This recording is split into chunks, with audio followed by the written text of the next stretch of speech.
The next call is a split call. Dr. Kennedy Graham, 5 minutes. Thank you, Mr. Speaker. I may not actually take up the full 5 minutes because just to confirm that the Green Party will be supporting the Evidence Amendment Bill, as my colleague David Clinton has said already.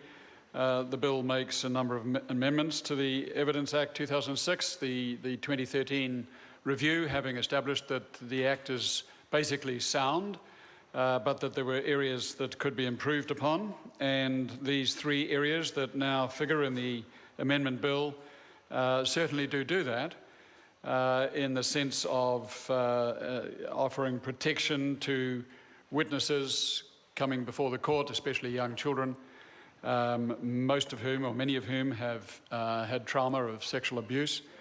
I think it was the Attorney General who said there were 450 cases a year of child witnesses involving sexual abuse.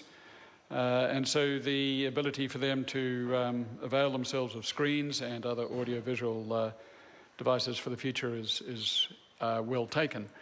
Advanced protections to other individuals who have engaged in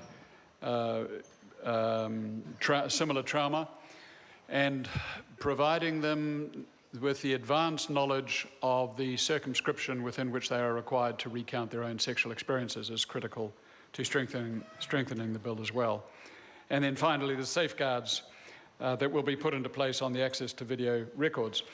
These are all meritorious, and we will be supporting the bill as a result. I just make one final comment before I conclude, and that is not for the first time, no doubt, in this House. While an amendment bill goes some substantive way to improving the legislation on the books, the opportunity is passed up to take it further, in our respectful view, and get it to a stage where it is satisfactory.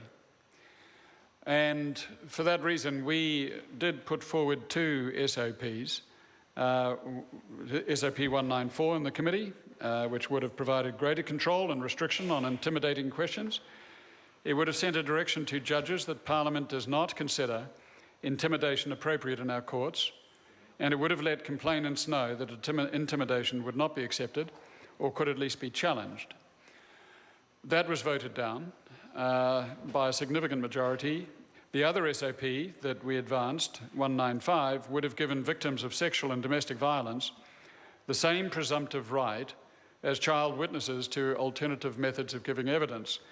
That, as colleague Ron Mark just said, did attract New Zealand First support, for which we are grateful, and it was a close vote. It did not go through by 5 votes.